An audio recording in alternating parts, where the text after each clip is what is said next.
Morning dear student. आज हम start करेंगे मैथमेटिकल टूल्स। बेसिकली ये मैथ्स में आपको पढ़ना रहता है, लेकिन यहाँ पे हमारे फिजिक्स में नेक्स्ट चैप्टर की इंपॉर्टेंस है। ठीक है, हम यहाँ पे आपको पढ़ा देते हैं, इसका बेसिक कुछ बता देते हैं और इस पर रिलेटेड फार्मूले आपको हम समझा देते हैं।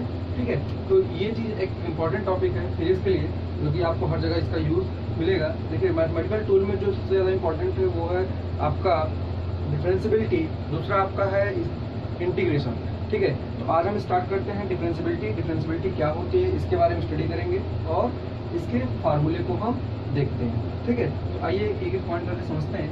सबसे पहले जो डिफरेंशियबिलिटी क्या होती है, डिफरेंशियबिलिटी को हम समझते क्या है। डिफरेंशियबिलिटी में पहला पॉइंट अगर हम लिखें तो इसकी डेफिनेशन होती है। डेफिनेशन क्या कहती है डिफरेंशियबिलिटी की, इसकी डेफिनेशन है, इसको हम बोलते हैं unique of tangents, unique tangency बोलते हैं। यही आपकी क्या कहलाती है, डिफरेंशियबिलिटी। ये मैथ्स में आप पढ़ेंगे लिमिट चैप्टर के बाद। ठीक है, लिमिट कंटिन्यूटी के बाद आपको ये पढ़ाया जाएगा, लेकिन उनको यहाँ पढ़ाना है, हम आपको बेसिक कॉन्सेप्ट समझा दे रहे हैं। डेफिनेशन क्या होती है, यूनिक टेंजेंसी होती है। जैसे आप टेंजेंट पढ़े ही होंगे, उसकी बात हम करते हैं। ठीक, अब देखिए डिफरेंशियबिलिटी को और दूसरे नाम से हम क्या जानते हैं। डिफरेंशियबिलिटी के दूसरे नाम जो होता है वो होता है डेरिवेबिलिटी। ठीक है, तो आपका है डिफरेंशियबिलिटी। सेकंड पॉइंट हम लिखेंगे यहाँ पे, differentiability is also known as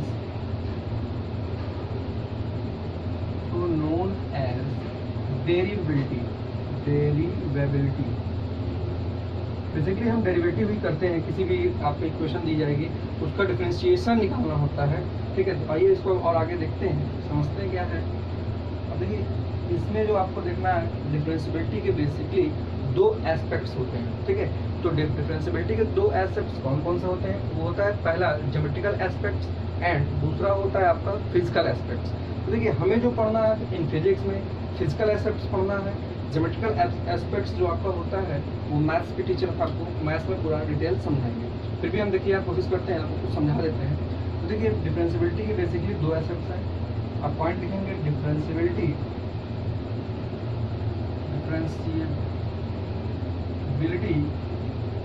have two aspects कौन कौन से होते हैं। पहला हम जो लिखते हैं वो हमारा है ज्योमेट्रिकल एस्पेक्ट,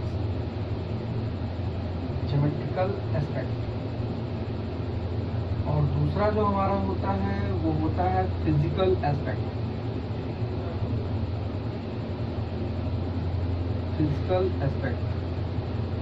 ठीक है, अब देखिए यहाँ पे समझना है ज्योमेट्रिकल एस्पेक्ट, जिससे नाम से पता चल रहा है ज्योमेट्री का मतलब होता है किसी ग्राफ वगैरह से हमें उसको समझना।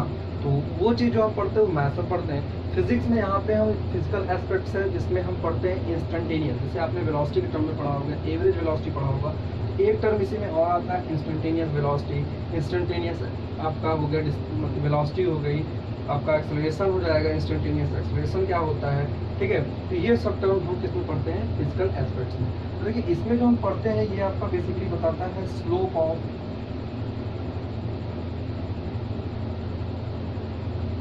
टेंजेंट। जिस टेंजेंट को हम ड्रॉ करते हैं बेसिकली बोलते हैं स्लोप ऑफ टेंजेंट एट किसी particular point x equals to, मान लेते हैं a इज डेरिवेटिव। हम क्या निकालते हैं बेसिकली, हमारा स्लोप ऑफ टेंजेंट किसी पर्टिकुलर पॉइंट पर क्या निकाल दें, स्लोप निकाल दें। किसी पर्टिकुलर पॉइंट हमने क्या मान लिया, x इक्वल्स टू a हो सकता है, b हो सकता है, जो आप भी लेना चाहिए। यहाँ पे आपका क्या है, यहाँ जो पढ़ते हैं उसमें हम पढ़ते हैं इंस्टेंटेनियस वैल्यू, इंस्टेंटेनियस वेलोसिटी हो गया। इसके एग्जांपल जैसे हम समझें, इंस्टेंटेनियस वेलोसिटी, एक्सेलरेशन, कुछ भी। यहाँ पे से वेलोसिटी की बात करते हैं तो वेलोसिटी को हम लिखते हैं इंस्टेंटेनियस में ds/dt। ये एक फॉर्म होता है लिखने का तरीका, ds/dt। इसका फार्मूला भी आपको समझाया जाएगा किस तरह से क्वेश्चन को सॉल्व करते हैं। ठीक है, और अब देखिए ये लिखा हुआ है slope of tangent. Slope of tangent लिखा हुआ सबसे बड़ी चीज़ यहाँ पे टेंजेंट का मतलब क्या होता है। अभी तक हमने टेंजेंट के बारे में पढ़ा, वो सर्कल में पढ़ा कि यहाँ किसी पर्टिकुलर सर्किल के एक पॉइंट पे अगर लाइन ड्रॉ कर देते हैं वो हमारा क्या होता है, टेंजेंट। तो यहाँ सर्कल ही नहीं, यहाँ किसी कर्व की बात होती है। ठीक है, स्लोप ऑफ टेंजेंट बेसिकली लिख के हम यहाँ लिख सकते हैं स्लोप ऑफ कर्व। क्या लिखे, स्लोप स्लोप ऑफ यहाँ क्या लिखना है, कर्व लिखना है, ठीक है। तो यहाँ हम लिख सकते हैं slope of curve at x equals to a is derivative. Slope of curve का मतलब होता है वही आपका टेंजेंट निकालना। टेंजेंट क्या होता है इसकी बात कर लेते हैं। फोर्थ पॉइंट हमारा है टेंजेंट। टेंजेंट को बेसिकली हमने आपको बताया, आपने पढ़ा है 10th क्लास में किसी पर्टिकुलर पॉइंट पे, लेकिन इसकी एग्जैक्ट जो डेफिनेशन होती है इसको हम बोलते हैं it is a limiting case होता है। जो आप अब देखिए ये 10th में था इसलिए आपको उसी अकॉर्डिंग समझाएंगे। अब 11th में जब आप पढ़ेंगे तो टेंजेंट की बेसिक मतलब आपको समझाई जाएगी। इसको हम बोलते हैं it is a limiting case of second. इसको हम बोलते हैं लिमिटिंग केस ऑफ सेकेंड। अब देखिए सेकंड का मतलब होता है, तो आपको समझाया सेकंड, जैसे मान लीजिए सर्कल का एग्जांपल लेते हैं। सर्कल के किसी दो पॉइंट को इंटरसेक्ट करते हुए अगर ये लाइन मान लीजिए हमारा है, ठीक है, तो सेकंड इज नथिंग बट एक कर्व पे दो डिस्टिंक्ट पॉइंट, दो या दो से ज़्यादा भी हो सकती है। तो यहाँ देखिए दो डिस्टिंक्ट पॉइंट मिले आपको, एक पॉइंट यहाँ एक पॉइंट है। अगर ये हम इसको ए मान लें, इसको ये बी मान लें, तो ये जो लाइन है ये कर्व पर क्या है, सेकंड।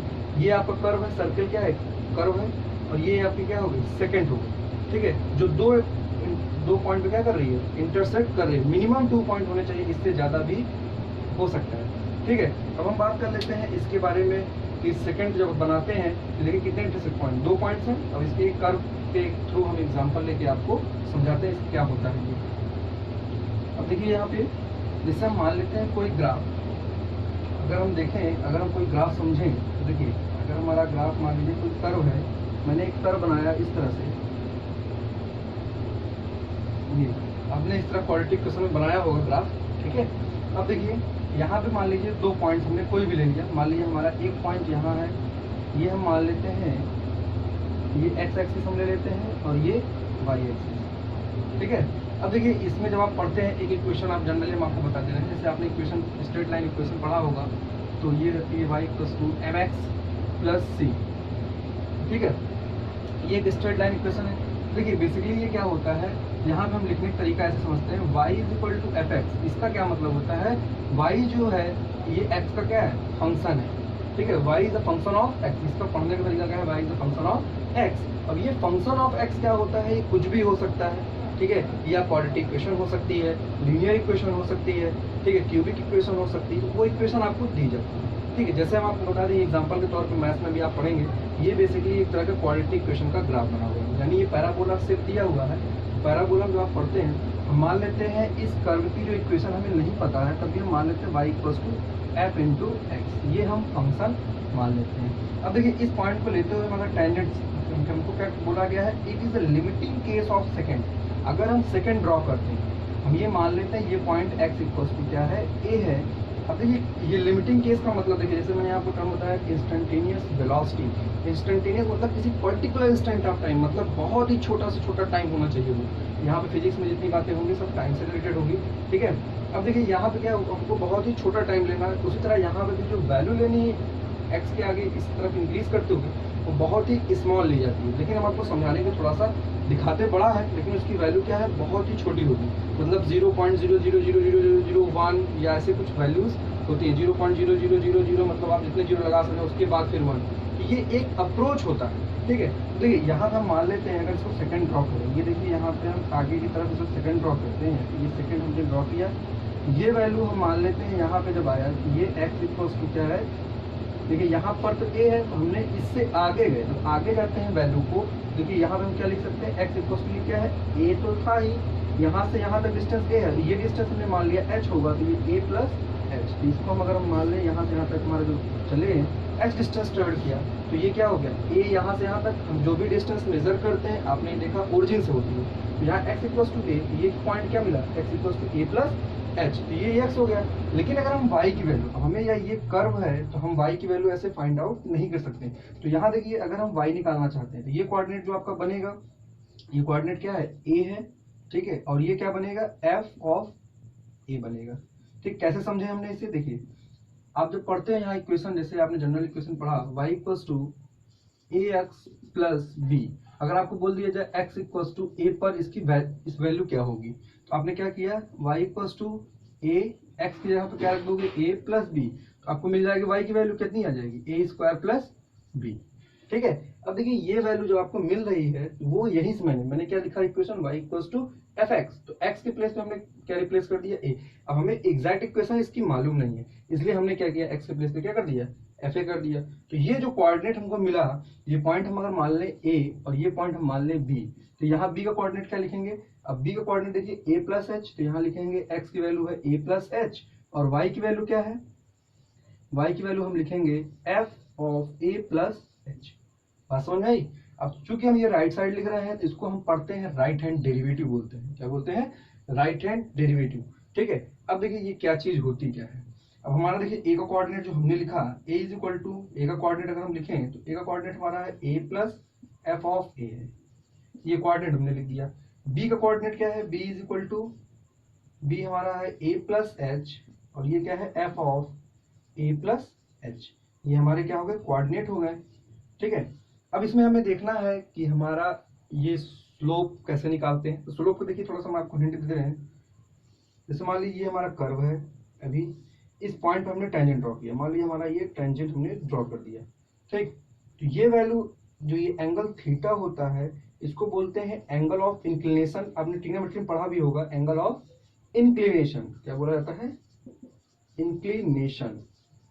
ठीक है, अब ये इसी को हम बोलते हैं, ये एंगल जो बनता है अगर टेंजेंट निकालते हैं तो हम बोलते हैं tan थीटा। हमें क्या करना है, फाइंड आउट करना होता है। ठीक है, अब इसी के आगे चलते हुए इसको और आगे हम समझाते हैं आपको। ठीक है, अब यहाँ ध्यान दीजिए, ये बहुत ही इंपॉर्टेंट पॉइंट्स है क्योंकि ये आपको फिर से पढ़ना है मैथमेटिक्स में, तो इसलिए बहुत ही ज्यादा अच्छे से फोकस करिएगा। मैं इसको थोड़ा सा और समझा देता हूँ। लेफ्ट हैंड डेरिवेटिव क्या होता है, राइट हैंड डेरिवेटिव क्या होता है, ये एंगल ऑफ इंक्लिनेशन का मतलब।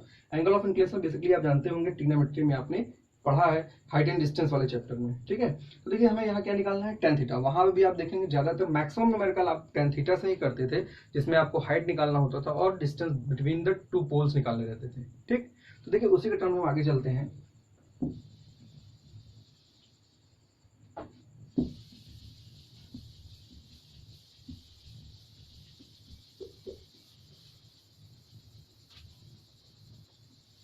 अब देखिए ये हमारे कोऑर्डिनेट लिखे रहने दीजिए। यहाँ पे कोऑर्डिनेट हमारा a का क्या है, a इक्वल्स टू था a plus f of a, ये हमारा कोऑर्डिनेट हो गया।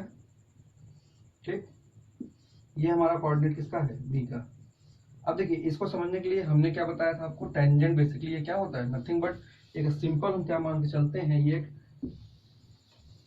टेंजेंट ही हम इसको बोलते हैं। तो देखिए इसको निकालने के अगर हम राइट साइड ले रहे हैं जिसको हम बोलते हैं राइट हैंड डेरिवेटिव, इसको बोला जाता है राइट हैंड डेरिवेटिव। ठीक है, अब देखिए इसको निकालने के लिए राइट हैंड डेरिवेटिव क्यों बोले, क्योंकि हम कहाँ चल रहे हैं, राइट साइड। अब देखिए हम ये इसको कैसे समझते हैं, लिमिटिंग केस में लिखा वही आपको समझाना चाहता हूँ। अब देखिए जैसे मैंने बताया, इसमें हम लिखते हैं tan थीटा निकालते हैं। tan थीटा निकालने का एक फार्मूला होता है स्लोप, बेसिकली ये क्या लिखा हुआ है, इसको हम बोलते हैं स्लोप। ठीक, ये स्लोप को हम बोलते हैं tan थीटा। tan थीटा निकलता कैसे है, देखिए कोऑर्डिनेट अगर यहाँ है, ठीक है, अब हम फार्मूला हमारे पास क्या होता है, y2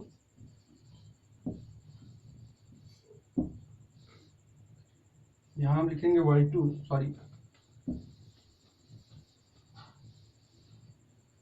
ये फार्मूला हमारा होता है y2 minus y1 upon x2 minus x1। ठीक है, इस तरह स्लोप निकालते हैं। अब देखिए यहाँ पे हमारे पास दो पॉइंट है, एक a है, ये b है। अगर हम इसको समझें तो ये हमारा हो गया x1 y1, ये हमारा क्या हो गया x2 y2। यहाँ पे आगे चलेंगे तो ये वैल्यू मिलेगी। अब यहाँ वैल्यू हम पुट करते हैं, वैल्यू अगर पुट करते हैं y2 हमारा यहाँ होगा, यहाँ समझिएगा पॉइंट ए हमने स्टार्ट किया था, ये x1 y1 x2 y2। अब इस पर हमारा वैल्यू लिखे हैं, तो पहली वैल्यू किसकी है, y2 क्या बनेगा, f of a plus h minus y1 कितना है, y1 यहाँ पे है, इसको हम लिखेंगे f of a divided by, अब क्या लिखे, x2 माइनस x1, x2 कितना है, x2 a प्लस h, यहाँ लिखेंगे a plus h minus a। ठीक है, अब इसको अगर हम सॉल्व करेंगे तो बेसिकली हमें जो मिला tan थीटा को लिखने का तरीका एक और है, इसी को हम बोलते हैं dy बाई dx, और इसको लिख सकते हैं f डैश x भी लिखा जाता है। स्लोप का मतलब होता है dy बाई dx निकालना, ठीक। ये चीज यहाँ पे भी लिख लीजिएगा, tan थीटा जब निकालते हैं तो इसको इसी को हम बोलते हैं यहाँ पे dy बाई dx। इसी को लिखने का तरीका f डैश x, इसको लिखें कैसे? अब देखिए यहाँ इसको सॉल्व करेंगे तो ये वैल्यू मिलेगी f a प्लस h। अब यहाँ देखिए किस पॉइंट पे हमने ये देख रहे हैं तो उसको भी लिखेंगे अभी, ये f ऑफ x है, ठीक है। ये आ जाएगा minus f of a upon a से कैंसिल आउट कितना है h। अब मैंने आपको समझाया था ये लिमिटिंग केस है, क्या है लिमिटिंग केस। तो यहाँ देखिए इसको हम लिखने का तरीका, x के प्लेस में हम क्या लिख देंगे, a लिखा हुआ ये, बेसिकली हम लिखेंगे f ऑफ a। और ये कैसा किस साइड चले हैं, राइट साइड। राइट साइड जब हम चलते हैं x एक्सिस तो क्या बोलते हैं पॉजिटिव, यहाँ लिखेंगे a plus is equal to f of a plus h minus f of a upon h। तो ये हो गया लिखने का तरीका। अब हमको इसके लिमिटिंग केस लेना है, क्या लेना है, लिमिटिंग केस। तो देखिए कैसे इसको समझते हैं।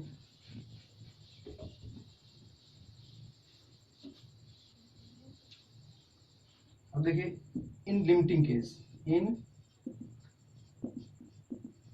लिमिटिंग केस का मतलब बेसिकली हमको क्या करना है, h ऐसे लिखना पड़ेगा एक टर्म, लिमिट चैप्टर में आप पढ़ेंगे इसको, लिमिट h टेंडिंग्स टू 0। इसका बेसिक मतलब ये होता है कि h टेंडिंग्स टू 0 मतलब h की वैल्यू 0 की तरफ अप्रोच कर रही है, मतलब डिस्टेंस जो होगा 0.00000, अब 100 जीरो लगाने के बाद 1 लिखा जाए, वो वैल्यू मतलब 0 की तरफ अप्रोच कर रहा है, लेकिन 0 की वैल्यू, उसकी वैल्यू 0 नहीं हो सकती, ये मीनिंग होती है इसकी। तो यहाँ देखिए यहाँ हम लगा देते हैं, हम लिखते हैं f डैश a पॉजिटिव का मतलब होता है right hand derivative is equal to limit of s tendings to 0 f of a plus h minus fa upon h। इसी को हम बोलते क्या है, राइट हैंड डेरिवेटिव। क्या बोलते हैं, राइट हैंड डेरिवेटिव ये होता है। सिमिलर मैनर में हम बात करें, सिमिलरली हम लिख सकते हैं लेफ्ट हैंड के लिए, सिमिलरली LSD मतलब लेफ्ट हैंड डेरिवेटिव,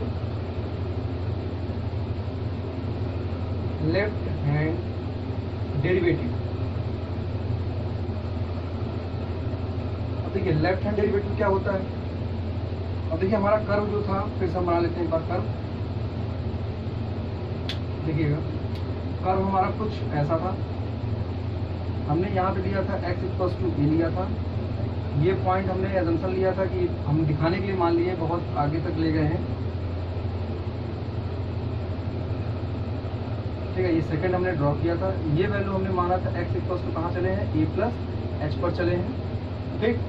और ये पॉइंट हमने a लिया था, ये पॉइंट हमने b लिया। अब मान लीजिए हमने सेकंड जो बनाया था वो राइट साइड लिया था। अब यही सेकंड अगर लेफ्ट साइड मतलब पीछे बनाते, पीछे मतलब इसी पॉइंट से कट करते हुए ये लाइन, इसी पॉइंट से हमारा कट किया, तो ये पॉइंट जो हमें मेरा मान लेते हैं ये C है, ये जो कहाँ है लेफ्ट साइड है। ये वैल्यू क्या होगी, मान लीजिए उतनी ही दूर जितनी दूर ये गया था, यहाँ h आगे गया था, तो हमने ये डिस्टेंस भी क्या मान लिया, h डिस्टेंस पीछे आ गया, पीछे आया तो ये वैल्यू क्या बनेगी, x इक्वल्स टू a से क्या कर देंगे, h माइनस कर दिया जाए। अब आप इस पे रख के वैल्यू सिमिलर मैनर में y2 की वैल्यू अब क्या हो गई यहाँ पे a माइनस h, और y1 की वैल्यू क्या हो जाएगी, y1 यहाँ देखिए कोऑर्डिनेट जो आपकी इक्वेशन थी y इक्वल्स टू fx था, ठीक। तो यहाँ पे y2 क्या हो जाएगा, x to a minus h हो जाएगा, यहाँ पे भी आपकी वैल्यू चेंज हो जाएगी। जब इसको आप लिखेंगे तो देखिए हम आपको करके एग्जैक्टली बता देते हैं, आप पहले इसे आप पूरा कंप्लीटली नोट कर लीजिए, ठीक है।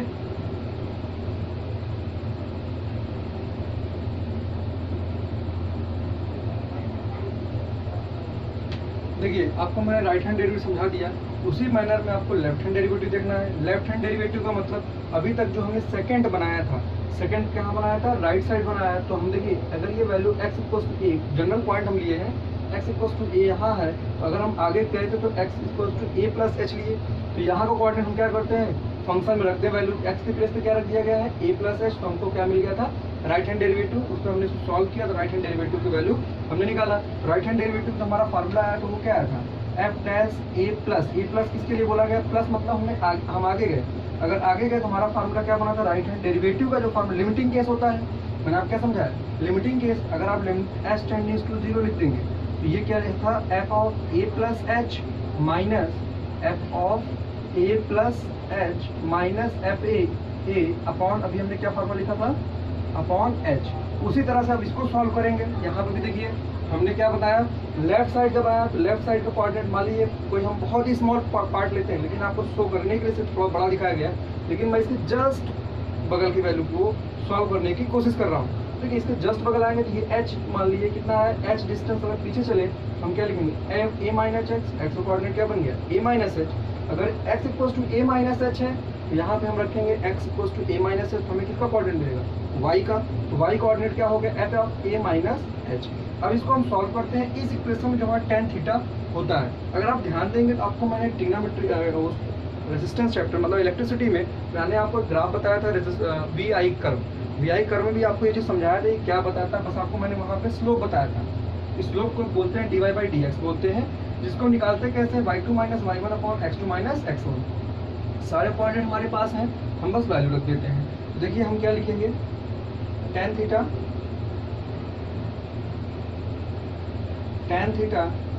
इज इक्वल टू y2 हमारा क्या है, f of a minus H minus of f of a, ठीक, y2 minus y1 divided by, अब आपका क्या है x2 आपका x a minus H minus a, ठीक।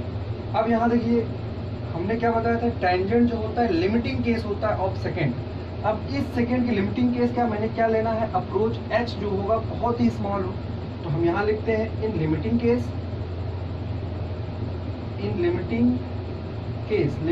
मतलब ये है कि हमारा जो h होगा वो h कहाँ टेंड करना चाहिए, 0 पर। तो यही टर्म आपका बनता है, अगर ये ऐसा टेंड करा दिया जाए तो हमारा ये tan थीटा जो होगा ये आपका आएगा d y by d x को हम कहते ही है। इसी को लिखने का तरीका होता है एफ डैश ए, क्योंकि हम निगेटिव वैल्यू मतलब पीछे आ रहे हैं तो यहाँ हम लिखते हैं ए माइनस इज इक्वल टू, ये वैल्यू आपको लिखी जाती है एफ ऑफ, सॉरी यहाँ मैंने इसको लिमिट लिखाना है, तो लिमिट एच टेंडिंग्स टूवर्ड 0, बाकी ये सारी value F of A minus H minus of F A is upon minus H, क्योंकि अब आप ए से ये क्या करेगा, कैंसिल हो जाएगा, बचा क्या, माइनस एच। इस टर्म को हम बोलते हैं F dash A negative is equal to limit H tendings to 0 F of A minus H minus F of A divided by minus H. इसको बोलते हैं हम लेफ्ट हैंड डेरिवेटिव। इसको क्या बोला गया, लेफ्ट हैंड डेरिवेटिव। अब देखिए अब आप मैथ्स में जो पढ़ेंगे, फिजिक्स के लिए बहुत ही ज़्यादा हो गया ये, इतना सफिशिएंट है, मैथ में भी आपको यही समझाया जाएगा। बस उसमें एक बात और हम बता देते हैं, लास्ट पॉइंट इससे, इसके बाद हम आपको फार्मूला देंगे। देखिए इसमें क्या होता है, अगर लेफ्ट हैंड डेरिवेटिव जो होगा और आपका राइट हैंड डेरिवेटिव इक्वल आ जाए और वो भी कैसा हो, फाइनाइट नंबर होता है, तो हम बोलते हैं ये जो फंक्शन जो भी दिया जाएगा y equals to F x, ये क्या होगा, डिफरेंशिएबल होगा। अगर आपका left hand derivative should be equals to right hand derivative, ये किसके बराबर हो जाए, फाइनाइट नंबर के, ठीक है। तो अब आज के लिए इतना ही, सिर्फ मैंने आपको ये रियलाइज़ कराने की कोशिश की ग्राफ से कि लेफ्ट हैंड डेरिवेटिव क्या होता है, राइट हैंड डेरिवेटिव क्या होता है, डिफरेंशिएबिलिटी का मतलब क्या होता है, सिर्फ मैंने आज यही समझाया। अब नेक्स्ट वीडियो में आपके इसके फार्मूले मिलेंगे, आई होप अब नेक्स्ट वीडियो आप जरूर देखिएगा। उसके फार्मूले आपको पूरे याद होने चाहिए, क्योंकि आपका फार्मूले बेसिस पे आपको एग्जांपल करा के फिर आपको समझा दिया जाएगा ये होता है, ठीक है। बस आज के लिए इतना ही, थैंक यू।